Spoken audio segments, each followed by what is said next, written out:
Clark, and today I'm going to be presenting my theory and action slides for my Communications 3100 class. Let's get right into it. So the theory that I decided to go with was the social penetration theory. Now, we learned this a little earlier in the year, but this is what I found to be the most interesting theory out of all of them.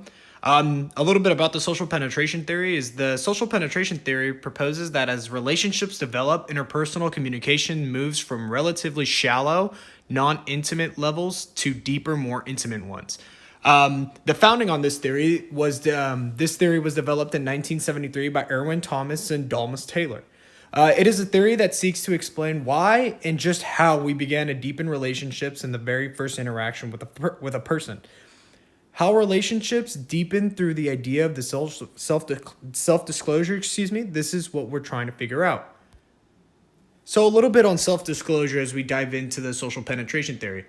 Self-disclosure is a voluntary sharing of personal history. Preferences in self-disclosure include attitudes, feelings, values, and different things like that.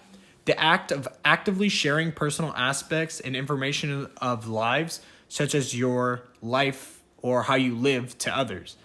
As we see on the right, I put a little picture there saying with Ryan Gosling saying, "Hey girl, I wish you would self-disclosure with me sometimes," kind of insinuating that he would like to get to know the person and they would like to go through the process of self-disclosure, which is a funny thing. I thought it was pretty funny, so I put it in here. So a lot of things with self-disclosure would include a method or a model that is called in the textbook the onion model. So the onion model is where people's lives and personalities are like that of an onion in a sense. In this case, the outer layers are more trivial and shallow, while the inner layers are more deeply personal. The more you interact, the more you are able to find out about a person. So as you see on the right, as I get into this really quickly, all the way on the outer layer, you're going to have the general things when you would meet somebody, such as you would let them know your age, your gender, and your name. As you get to know the person more and you get through the model more and more, you go to the second layer.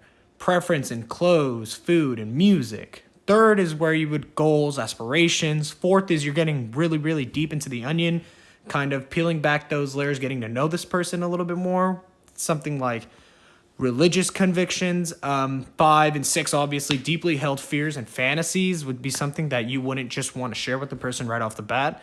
And the concept of yourself is something such a big discussion that a lot of people have. That's something that absolutely you don't want to go telling people on the first day. The breadth and depth. So the breadth in this case would describe the many facets of an individual's life. Such things include dating, work, studies, family, and hobbies.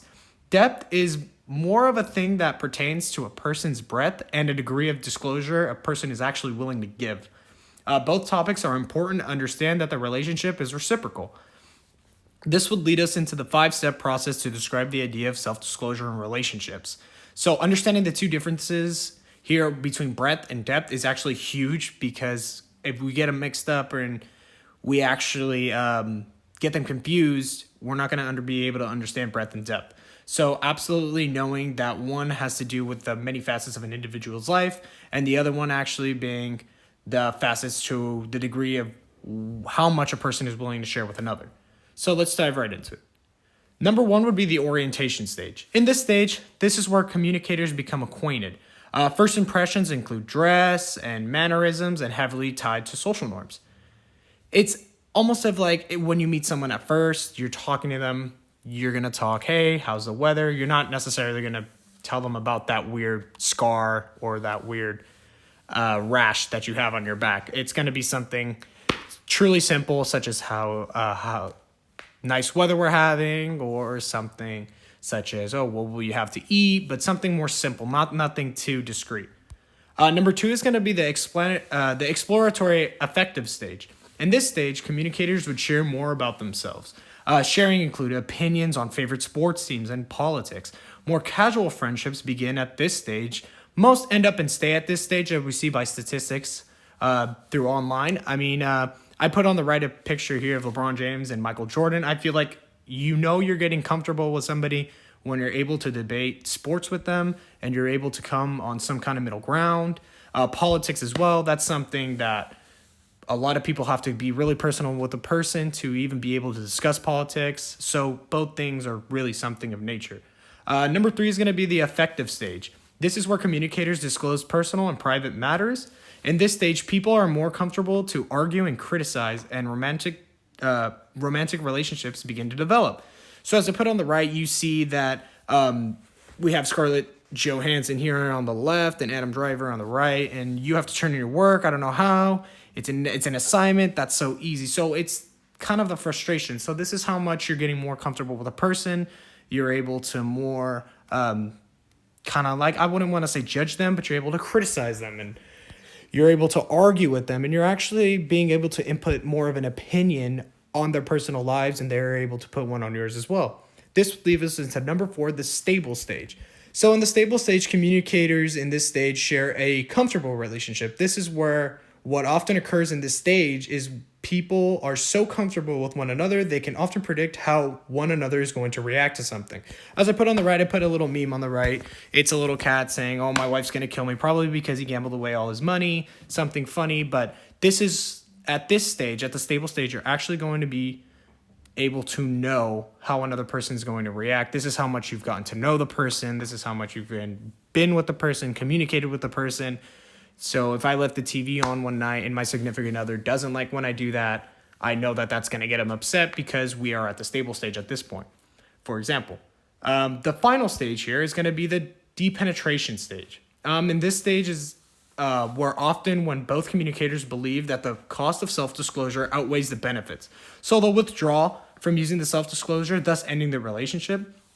As we see on the right, the woman says to the man, "Let me put this in a way, Matt, our song is no longer my song." So it's kind of like the breaking up stage where people have gone through the ups and downs and they've seen if some benefits outweigh the others. Of course, as we see in this stage, as I'm showing for an example, we see that obviously it doesn't. The bad outweighs the good, so therefore they end the relationship. These five theories apply to almost every interaction when you think about it. Now that you begin explaining to somebody about the social penetration theory, you see how much more people get more comfortable with learning it, and then they can apply it to everyday lives.